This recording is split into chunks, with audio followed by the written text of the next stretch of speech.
अस्सलाम वालेकुम स्टूडेंट्स। आज मैं आपके साथ हाजिर हूँ structure of if else statement के लेक्चर के साथ। जैसा कि आप जानते हैं कि लास्ट टाइम हम लोगों ने इफ़ स्ट्रक्चर को पढ़ा था। हम कंट्रोल स्ट्रक्चर्स डिस्कस कर रहे हैं और उसमें हम इफ़ पढ़ चुके हैं, और इफ़ के बारे में हमने कहा था कि if the condition is true then we have some answer, but if the condition is false then we have nothing to do. यानी जब कंडीशन हाँ में होती है, ट्रू होती है, तो उस वक्त तो हमें पता होता है कि हमने क्या डिसीजन लेनी है। लेकिन जब कंडीशन ट्रू नहीं होती उस वक्त क्या करना है उसका रास्ता हमारे पास नहीं होता। लेकिन जैसा कि आप जानते हैं कि हमारी रियल लाइफ सिचुएशन में भी हर कंडीशन के दो आंसर्स होते हैं। एक आंसर हाँ में होता है और एक आंसर ना में होता है। एक ट्रू होता है, एक फॉल्स होता है। तो अब जब हमें ये पता है कि ट्रू की सिचुएशन में हमने क्या करना है, तो हमें कम से कम ये भी पता होना चाहिए कि फॉल्स अगर होगा तो फिर क्या करना चाहिए। यानी सेकंड ऑप्शन भी हमारे पास होना चाहिए। अगर प्लान ए फेल होता है तो प्लान बी हमारे पास होना चाहिए। जैसे कि हमने कल एक मिसाल डिस्कस की थी कि if there is snowfall in Murree tomorrow then we will go to Murree, but if it doesn't have snowfall then what will we do. तो यही वाली बात है कि जब स्नोफॉल हो रही थी तब तो हम मरी जाने के प्लान में थे, लेकिन अगर स्नोफॉल नहीं होती तो फिर क्या हम मरी जाएंगे या नहीं जाएंगे? फिर हम कहाँ जाएंगे? किसी और इलाके में जाएंगे या क्या करेंगे? तो फॉल्स की कंडीशन में हमें क्या करना चाहिए? ये दूसरा रास्ता हमें मिलता है इफ़ एल्स के ज़रिए। कंप्यूटर प्रोग्रामिंग में भी ऐसी बहुत सारी सिचुएशंस आती हैं जहाँ पे सिर्फ आप ट्रू कंडीशन के ट्रू होने पर ही काम नहीं करते बल्कि फॉल्स होने पर भी काम करते हैं। और जहाँ पे कंडीशन फॉल्स हो वहाँ पर हमें क्या करना चाहिए? उसके लिए प्रोग्रामिंग लैंग्वेजेस में जो स्ट्रक्चर यूज़ होता है वो इफ़ एल्स का स्ट्रक्चर है। यानी इफ़ कंडीशन इज़ ट्रू तो हम प्लान ए को फॉलो करेंगे, एल्स अगर कंडीशन ट्रू नहीं होती फॉल्स होती है तो एल्स वाला रास्ता यानी प्लान बी को फॉलो करेंगे। सी लैंग्वेज में भी आपके पास इफ़ एल्स का स्ट्रक्चर अवेलेबल है। पहले इसका फ्लो चार्ट देखते हैं कि इसमें किस तरह से काम होता है, और उसके बाद फिर इसका सी लैंग्वेज में जनरल सिंटेक्स देखेंगे, और उसके बाद फिर इसको मज़ीद समझने की कोशिश करेंगे।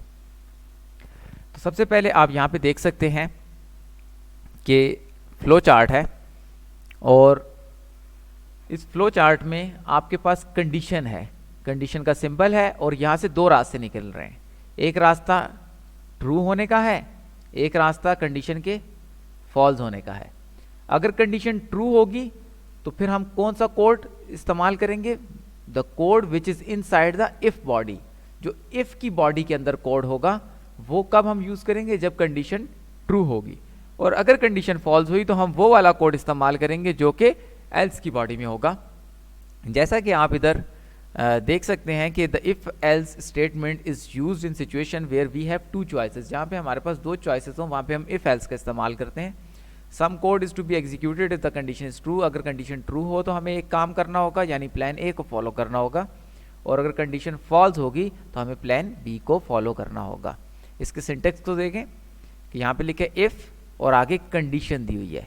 अगर ये कंडीशन ट्रू होगी तो ये वाला ब्लॉक चलेगा, यानी वो ब्लॉक ऑफ स्टेटमेंट्स जो इफ की बॉडी में है। और मैंने आपको बताया था कि ये वाली जो बॉडी है ये इफ की बॉडी कहलाती है, बॉडी ऑफ इफ।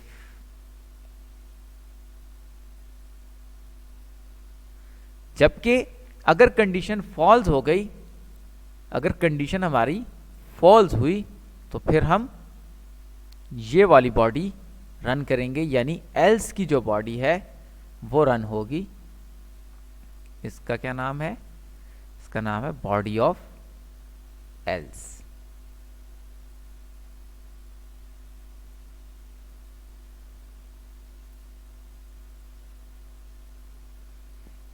तो सिंपल सी बात है कि अगर ये कंडीशन ट्रू होती है तो ये वाली बॉडी रन होगी, यानी इस ब्लॉक के अंदर जो कोड होगा वो रन होगा, और ये वाला ब्लॉक स्किप हो जाएगा। ये वाला रन हो जाएगा और ये वाला ब्लॉक स्किप हो जाएगा। बट अगर कंडीशन फॉल्स होती है तो ये वाला ब्लॉक स्किप होगा, बल्कि मैं आपको मज़ीद क्लियर कर दूं,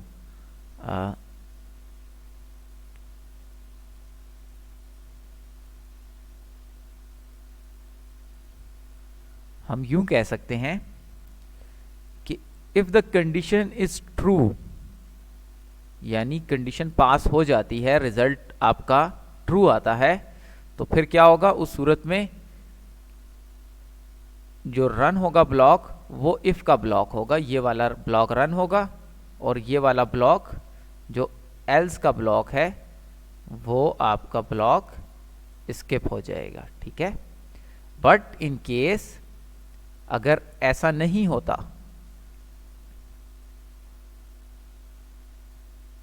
यानी आपके पास कंडीशन इस बार ट्रू नहीं है बल्कि कंडीशन आपके पास फॉल्स हो जाती है, तो फिर हम क्या करेंगे, अगर कंडीशन फॉल्स होती है तो ये इफ का ब्लॉक जो है वो स्किप हो जाएगा और जो कोड एल्स के ब्लॉक में पड़ा है वो रन होगा। ठीक है, तो ये वाला काम होता है इफ एल्स के स्ट्रक्चर में। इसको मजीद देखते हैं, इसकी एक्सप्लेनेशन नेक्स्ट स्लाइड पे। अब यहाँ पे देखें कि लिखा हुआ है कि when this statement is executed, यानी जब इफ एल्स की स्टेटमेंट एग्जीक्यूट होती है तो सबसे पहले क्या होता है, कंडीशन इवेल्युएट होती है, यानी कंडीशन को चेक किया जाता है कि आया इसका रिजल्ट ट्रू है या फॉल्स है।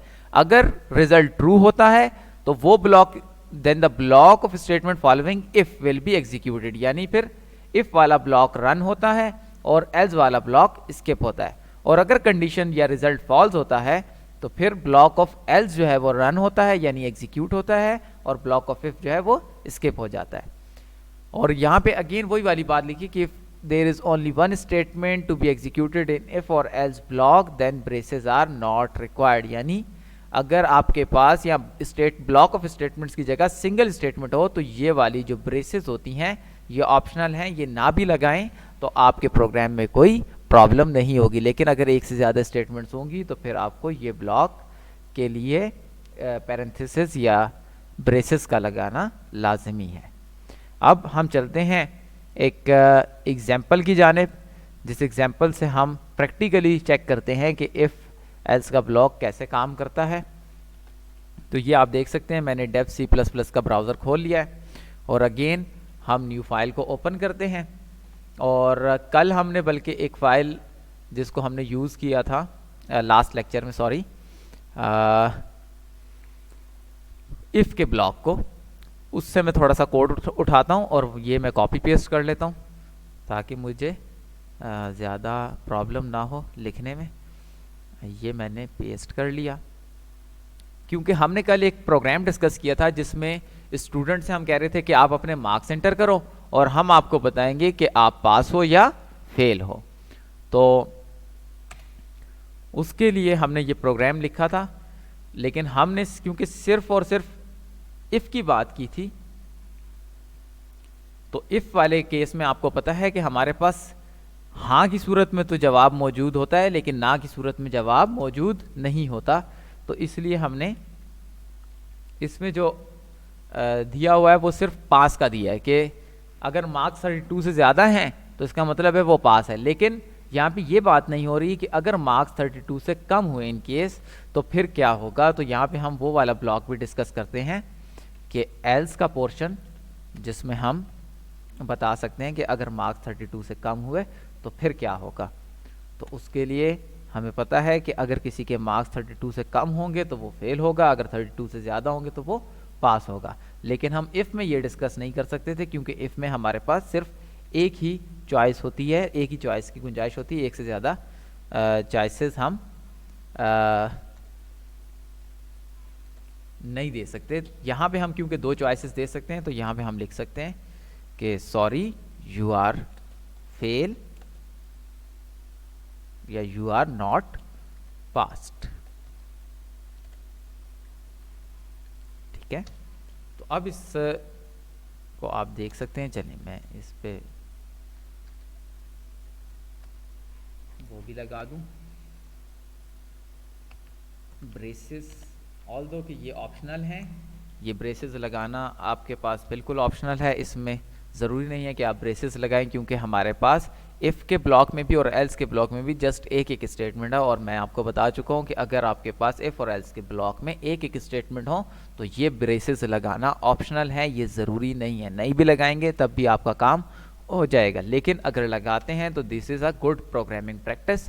तो हमें कोशिश करनी चाहिए कि हम ब्रेसेस का इस्तेमाल ज़्यादा से ज़्यादा करते रहें जहाँ पे रिक्वायर्ड हो। ठीक है, अब इस प्रोग्राम में क्या हो रहा है एक मरतबा दोबारा से देख लें कि हमने सबसे पहले दो प्री प्रोसेसर डायरेक्टिव्स डाले हैं, उसके बाद फिर मेन फंक्शन है। मेन फंक्शन में हमने मार्क्स लिए, एक वेरिएबल लिया जिसका नेम है मार्क्स, और उसके बाद हमने यूज़र को स्क्रीन पे एक मैसेज डिस्प्ले करवाया है जहाँ पे लिखा हुआ प्लीज़ इंटर योर मार्क्स।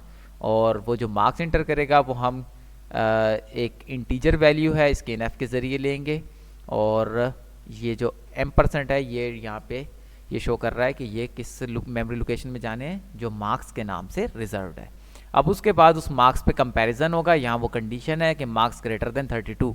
अगर जो स्टूडेंट ने अपने मार्क्स एंटर किए हैं वो 32 से ज़्यादा हुए, यानी कंडीशन ट्रू हो जाएगी, तो फिर ये वाला ब्लॉक रन होगा और लिखा हुआ आ जाएगा स्क्रीन पे congratulations you are passed. But in case अगर उसके मार्क्स 32 से कम हुए तो फिर ये वाला ब्लॉक स्किप हो जाएगा और ये वाला ब्लॉक रन होगा और लिखा हुआ आ जाएगा sorry you are not passed. अब हम ऐसा करते हैं, इसको रन करते हैं और रन करके चेक करते हैं कि आया ये ऐसा ही काम कर रहा है या नहीं।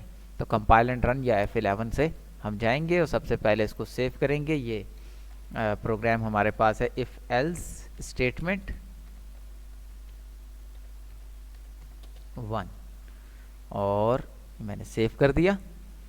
और अब वो कह रहा है कि प्लीज़ इंटर योर मार्क्स, तो इस बार मैं देता हूँ 25 marks which are lesser than 32, और 32 से कम होंगे तो इसका मतलब है कि मैं पास नहीं हूँ।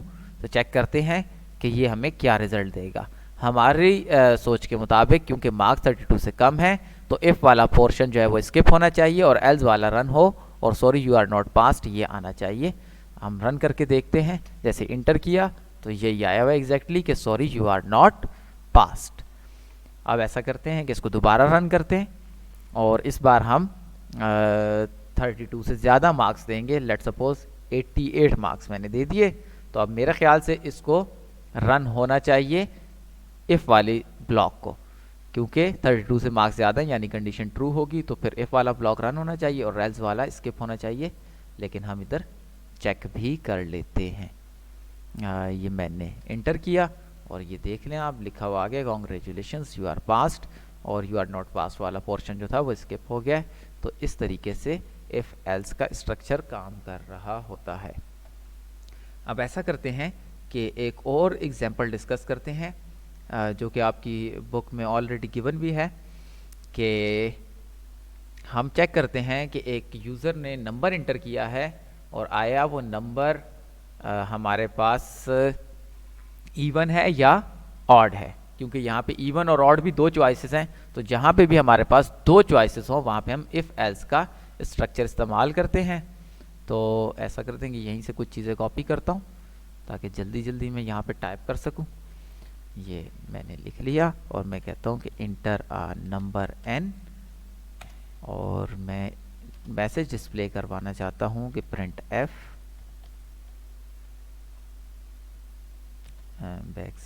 \n न्यू लाइन के लिए प्लीज एंटर आ नंबर। ठीक है, और उसके बाद मैंने नंबर इंटर करवा लिया है। इस नंबर को अब हमने चेक करना है, लेकिन इस नंबर को हम लेंगे कहाँ पे, तो उसके लिए हम स्कैनएफ यानी इनपुट फंक्शन का इस्तेमाल करेंगे स्कैनएफ का। और ये एक इंटीजर वैल्यू हम ले रहे हैं, तो इंटीजर वैल्यू है जिसके लिए %d लगेगा, और फिर इसकी लोकेशन के लिए M%, और M% के बाद n। तो इस तरीके से हम एक नंबर इंटर करवा रहे हैं स्टूडेंट से, बल्कि हम इसको नंबर की जगह पे इंटीजर कर देते हैं कि प्लीज़ इंटर एन इंटीजर, क्योंकि ऑब्वियसली हमने चेक करना है कि वो इवन है या ऑड है, और इवन और ऑड इंटीजर्स ही होते हैं हमारे पास। नंबर के केस में ऐसा भी हो सकता है कि कोई यूज़र जो है हमारे पास कोई फ्लोटिंग पॉइंट नंबर इंटर कर दे और उसकी वजह से प्रॉब्लम हो। तो हम गाइड सही से करना चाहते हैं, हम ये नहीं चाहते कि हमारा जो यूज़र है वो मिस गाइड हो। इसलिए अगर आप प्रॉपर वर्ड्स यूज़ करेंगे तो ये ज़्यादा बेहतर होगा। अब उसने नंबर इंटर कर दिया, अब हमने चेक करना है, तो हम डायरेक्टली चेक कर सकते हैं कि कंडीशन लगा दें और उस पर हम इसको क्या करेंगे, इवन नंबर वो होता है जिसको 2 पे डिवाइड किया जाए तो रिमाइंडर हमारे पास 0 आता है। तो अगर हम कहते हैं कि n और उसके बाद ये वाला साइन, मॉड्यूलस का ऑपरेटर जो है वो रिमाइंडर फाइंड करने के लिए यूज़ होता है। अगर हम कहते हैं कि n मॉड्यूलस 2, अगर n को 2 पे डिवाइड करो और आपके पास लेट्स सपोज जो रिमाइंडर है वो आ जाता है 0, तो अगर रिमाइंडर 0 होगा तो इसका क्या मतलब है, इसका मतलब ये है कि नंबर इवन है, क्योंकि इवन नंबर वो नंबर होते हैं जिनको 2 पे डिवाइड किया जाए तो वो कंप्लीटली डिवाइड हो जाते हैं और उनका रिमाइंडर 0 आता है। तो हम यही कह रहे हैं कि if n mod 2 is equal to 0, equal to comparison का ऑपरेटर है, इक्वलिटी को कंपेयर करना हो तो हम 2 मरतबा इक्वल का साइन यूज़ करते हैं। याद रखिएगा स्टूडेंट्स कि अगर 1 मरतबा इक्वल का साइन इस्तेमाल किया जाए तो वो असाइनमेंट ऑपरेटर कहलाता है, वो हमारे पास कंपैरिजन के लिए यूज़ नहीं हो सकता। और कंपैरिजन के लिए हम हमेशा डबल इक्वल का साइन यूज़ करते हैं। तो n mod 2 यानी अगर n को 2 पे डिवाइड करें और रिमाइंडर आपके पास 0 आ जाए तो इट मीन्स कि ये क्या है, ये एक इवन नंबर है। तो हम यहाँ पे मैसेज डिस्प्ले कर देते हैं कि printf \n the number you entered is even। ठीक है, ये मैसेज डिस्प्ले हो जाएगा।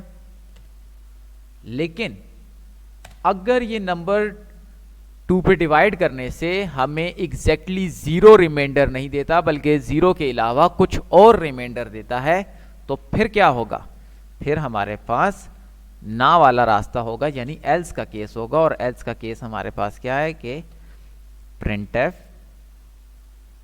the number you entered is odd, the number you entered is odd। यानी अगर 2 पे कंप्लीटली डिवाइड हो गया और रिमाइंडर 0 आया तो वो नंबर इवन है। अगर 2 पे कंप्लीटली डिवाइड ना हुआ और आंसर हमारे पास, रिमाइंडर हमारे पास 0 ना आया तो इसका मतलब है कि वो नंबर इवन नहीं है बल्कि ऑड है। ठीक है, तो यहाँ तक हमारा प्रोग्राम कंप्लीट हो गया है। इसको मैं लास्ट एक वो दे दूँ, ये हमारी ये ब्रेसेस भी कंप्लीट हो गई। तो सारी ओपन और क्लोज ब्रेसेस हमने कर ली हैं। और अब अगर हम इसको रन करके चेक करें F11 से, इसको रन करते हैं, इसका नाम दे देते हैं इफ एल्स स्टेटमेंट और 2। और स्टूडेंट्स आपको ये प्रोग्राम्स मिल भी सकते हैं, ये पूरा प्रोजेक्ट की फाइल्स आपको मिल सकती हैं। अगर आपको ये प्रोजेक्ट की फाइल्स चाहिए हो तो मुझे यूट्यूब पे कमेंट करें, आप लोगों को अपना मेल एड्रेस मुझे दें, मैं आप लोगों को मेल कर सकता हूँ। अब हमने इस प्रोग्राम को रन किया है, मैं दोबारा से रन करके दिखा देता हूँ। ये एग्जीक्यूट पे गए, F11 से हमने रन किया। जैसे ही रन करते हैं अब वो कह रहा है इंटर एन इंटीजर। हम इस यूज़र को स्क्रीन पे एक मैसेज डिस्प्ले हो रहा है इंटर एन इंटीजर, कि एक इंटीजर को इंटर करें। अब अगर मैं ये इंटीजर इंटर करता हूँ, लेट्स सपोज मैं कहता हूँ इस बार 55, तो आप बताएं 55 इवन है या ऑड है। मुझे लगता है आप लोगों ने गेस कर लिया होगा कि ये इवन है या ऑड है। और क्योंकि इसको 2 पे डिवाइड करें तो ये कम्प्लीटली डिवाइड नहीं होता बल्कि 1 इसका रिमाइंडर आता है। इसका मतलब है कि इसमें ये इवन नहीं है बल्कि ऑड है। अब हम चेक करते हैं क्या कंप्यूटर इसको ठीक से आइडेंटिफाई कर सक रहा है या नहीं कर सक रहा है। मैंने इंटर किया और ये देख लें रिजल्ट आपके सामने, the number you entered is odd. इसका मतलब है हमारा प्रोग्राम सही रन कर रहा है। इसको अब हम दोबारा से रन करते हैं और इस बार हम एक इवन नंबर इंटर करते हैं 22। और 22 को इंटर करके हम चेक करते हैं कि आया ये इवन है या ऑड है।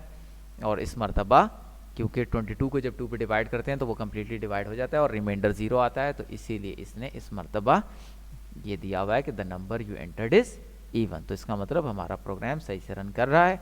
तो दोबारा से मैं एक मरतबा ओवरव्यू देता चलूँ, रिव्यू दे कर लें कि आपका इफ़ एल्स स्टेटमेंट कहाँ पे यूज़ होती है। इफ़ एल्स स्टेटमेंट वहाँ यूज़ होती है प्रोग्रामिंग में जहाँ आपके पास दो रास्ते हों डिसीजन के बाद, एक हाँ का रास्ता हो, एक ना का रास्ता हो। तो इफ़ और एल्स यानी दो रास्ते हैं, एक हाँ वाला है, एक ना वाला है। अगर कंडीशन ट्रू होगी तो इफ़ वाला रास्ता इस्तेमाल होगा और एल्स वाला रास्ता स्किप कर दिया जाएगा, और अगर कंडीशन फॉल्स होगी तो इफ़ वाला रास्ता स्किप कर दिया जाएगा और एल्स वाला रास्ता इस्तेमाल किया जाएगा। और आखिर में फिर से मैं बता दूं कि यहाँ पे ये जो ब्रेसेस हैं ये ऑप्शनल होती हैं अगर आप अपने प्रोग्राम में इफ़ की बॉडी के अंदर और एल्स की बॉडी के अंदर एक एक स्टेटमेंट का इस्तेमाल कर रहे हैं, तो फिर ब्रेसेस लगाना ज़रूरी नहीं है। जिस तरह से अभी मैं दोबारा से एग्जीक्यूट करके ये ब्रेसेस मैंने हटा दी और अब मैं दोबारा एग्जीक्यूट करके आपको बता देता हूँ कि अब देख लें स्टिल ये रन हो रहा है। और अगर मैं इसको